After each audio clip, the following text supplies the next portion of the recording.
Hey! Hi! And welcome to Linguaverse. I'm Laura, and you guys know that most people can read in English, but many can't really understand what they're reading. Why is that?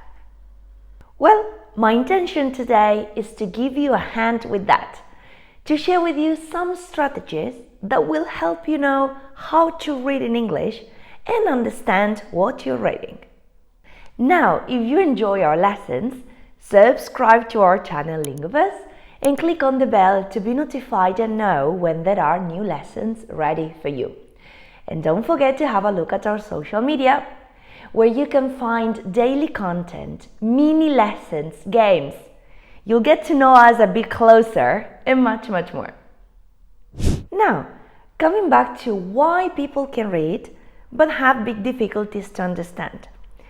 When reading, whether you're reading for an exam or for your own entertainment as a hobby, it's essential that you inform your brain about what is important, what to look for. Ask yourself these questions. Why am I reading? What's my goal? What am I trying to obtain from this? Am I trying to get the general idea of something?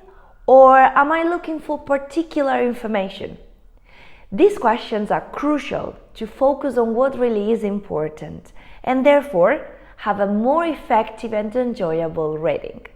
Now, let's imagine that you ask yourself those questions and your brain says, yes, you are looking for the general information of something, which in English we call gist, reading for gist, for general information. Okay, what can you do to be successful? What can you do to understand the general idea of what you're reading?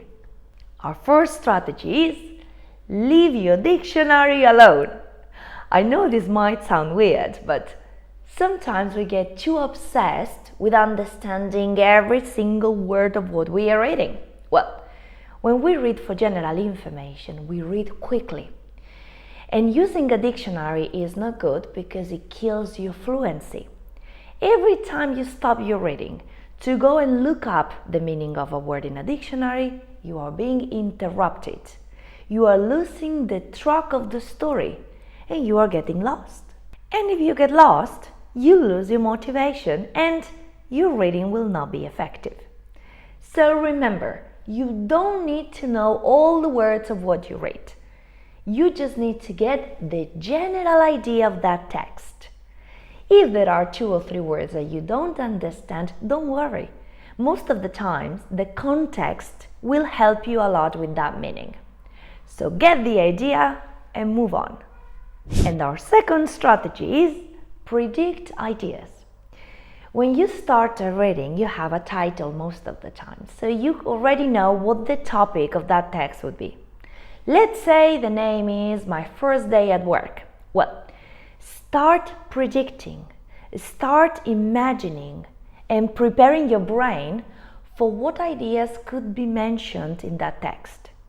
If someone is talking about my first day at work, it is expected that that person talks about maybe colleagues, a description of the facilities, the place where this person is working, talking about the boss, talking about what things are easy or what things are difficult on that first day. You won't find information about going shopping, will you? So, predicting ideas and preparing your brain for the information that will appear in the reading is an amazing strategy to improve your understanding without the need of using a dictionary. Our third important point to improve your understanding when you read is actual words versus meaning. You know that when a person speaks, and a reading is a kind of a person speaking somehow, there is a big difference between the actual words we say versus what we really mean. And you have to be careful with that. Sometimes what the reading says is what it is, straightforward, no confusion. But sometimes it isn't. Maybe because someone's trying to be polite or sarcastic. So remember, when reading for general information, we must go further and read between the lines. And 4. If you are not reading as a hobby for entertainment, but you are taking an exam, well, don't forget to read the questions first. Remember that one of the most important things is to ask yourself, what is important from this text? What is my goal? What do I need to discover? Okay? Maybe you need to discover whether two people like each other or not. Or if the questions are about the paragraphs of a text, maybe you need to discover if a paragraph gives the information, or if it defends a position, or if it gives advice. Remember, what is the goal of what you're reading? And when you take an exam, you have no time.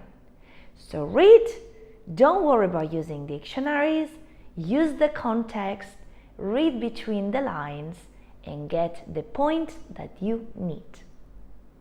Now, imagine that at the very beginning, when you ask your brain, what is my goal? What information am I trying to discover? Am I reading to get the general idea of something, or do I need to find specific information?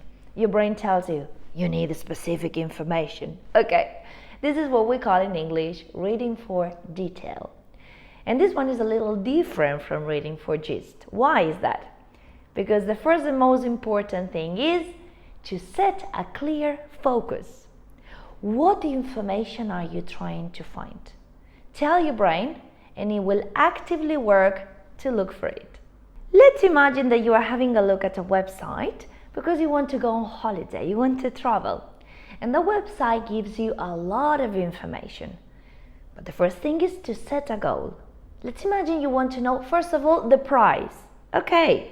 Prepare your brain to ignore a lot of information and look for prices actively. Or maybe there are events in which you would like to participate and you want to know when, the date. Or you want to know who can participate, the requirements. Or you want to know where the event will happen. In all these cases, in all these situations, you need a clear goal and you have to focus your attention on finding it.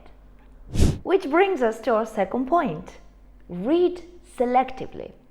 There's a myth in reading that we have to read everything and every word. But when it comes to reading for specific information, this is not what we do. We must read selectively.